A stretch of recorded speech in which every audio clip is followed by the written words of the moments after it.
Well, everyone was happy that season 3 of True Blood started exactly where season 2 left off. We're there with Suki at the restaurant. Bill's gone. She tries to get help. People are treating her like she's an idiot. Bill probably just is doing whatever. Nobody wants to believe her in that he's been kidnapped. She spends the entire episode running around looking for Bill. Finally, after she had visited Eric and tried to get his help, she at that point reminded him that he owed her money. Later in the episode, Pam comes to give her the money, and Eric calls her, which reminds Suki that maybe Jessica can help her find Bill. So she goes to get to Jessica, and they go. Jessica wants some help. They find Bill's car, and it's overturned in a ditch, but they also find a guy there who's not alive anymore, one of the werewolves, and they get his cell phone, and there's these weird symbols on him, and one of them is Operation Werewolf. So we don't find out what that means in this episode, but that's it for Suki.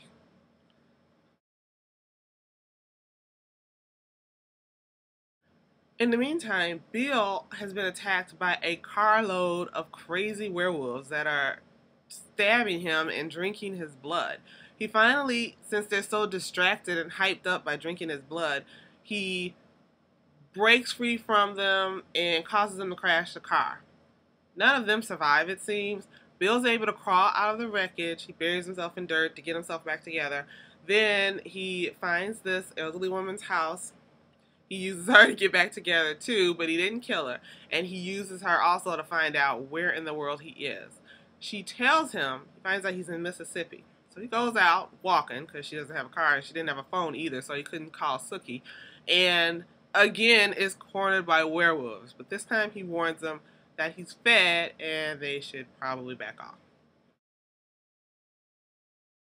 I have to admit, Sam's storyline is one of the most boring in this episode. He's still looking for his birth parents, and he's also having some really, really weird dreams. I mean, what was this about? I don't know what that was about. I don't know. I don't even know if I want to know. Now, Lafayette and Tara also have a pretty boring storyline. I wasn't that crazy about the Tara. I always get her name wrong. I wasn't that crazy about her relationship with Eggs in the first place. So, that he's gone now, I'm not really that upset about, and watching her be upset about it is just not that interesting to me. I love Lafayette, so I can watch him all the time. And that is what this little segment about them is going to focus on, Lafayette and his amazing apartment. Oh my goodness. I spent the entire time, whenever they were on the screen, looking at all of his stuff. His love of leopard skin here and here and here, as well as that lovely chain curtain he's got going on, the fixtures in his bathroom, the shower curtain in his bathroom, the wall treatment in his bathroom, the toilet seat cover in his bathroom. Oh my goodness, I love Lafayette. Also, did you get your email from HBO.com? Because I did. That lets you dress like Lafayette. Now, I was loving that tank outfit he was wearing before I got this email from HBO. So imagine my surprise the day after the episode comes on, I get this email telling me I can buy not only the hat and the necklace, but that tank that I was in love with. Now, if you missed it, here are all the times that the tank and the hat and the necklace were shown in that episode. So I marked some of them, and it's so funny. The one item that I did like is one of the ones for sale. I guess I didn't really notice the hat and the necklace at first, but I absolutely noticed that tank. I thought that was so funny.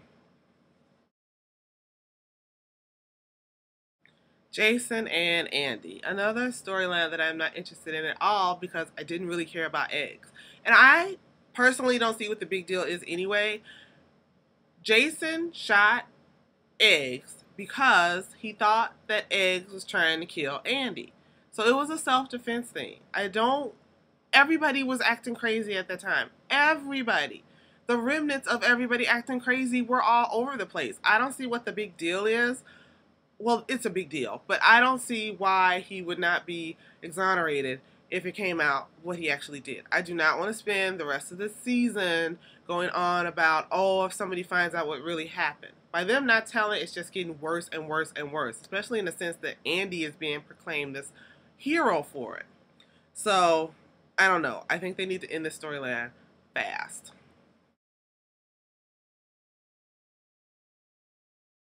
Or Eric. I love Evan Rachel Wood whenever she's on there, but she is causing major drama for Eric. Now she wants him to sell like all the V he can get his hands on to pay for her IRS debts. I can just imagine her shopping everywhere in the world and never paying taxes on anything.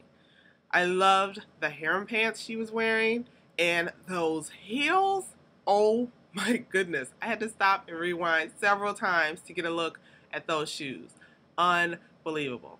But she's causing him all this drama, and it just really needs to stop. I don't know what he's going to do because, of course, he's going to lean on Lafayette. That's his contact to sell the V. But apparently V costs tons of money. How is he going to sell all of it in that amount of time? But it doesn't matter as long as we get to see more of the Queen. We can continue with this particular storyline.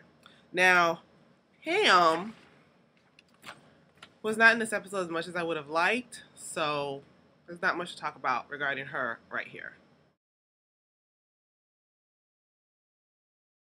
Jessica and Hoyt, another couple of storylines that I'm sort of tired of. We all know what's going to happen with that guy that Jessica bit. He's going to turn into a vampire. She can barely handle being a vampire herself, so I don't know how that's going to go. On top of that, Hoyt now has to deal with not being a mama's boy anymore. Although I actually think he's getting along with it pretty well. I think he would be getting along better if he had Jessica as his quote-unquote girlfriend to help him along with this transition. But with her not wanting to hang out with him anymore and then him not having his mama to lean to, it's making him really... He's angry one minute, he's crying the next minute. I don't know. I kind of want that part of the storyline to be over and for Jessica to just get back with him but kind of deal with her own stuff on the side. Well, every week I'm going to have an outfit of the episode. There's a lot of hot fashion on True Blood, and I want to acknowledge that. This week, I'm sorry, it has to be a tie. It is a tie between Lafayette's casually fine ensemble with the jeans and the tank and that great head wrap, and Pam's amazing outfit. The hot pink with that gorgeous bag and that lovely patterned skirt. I wish I could get a close-up view of that. So those are the two outfits of the episode.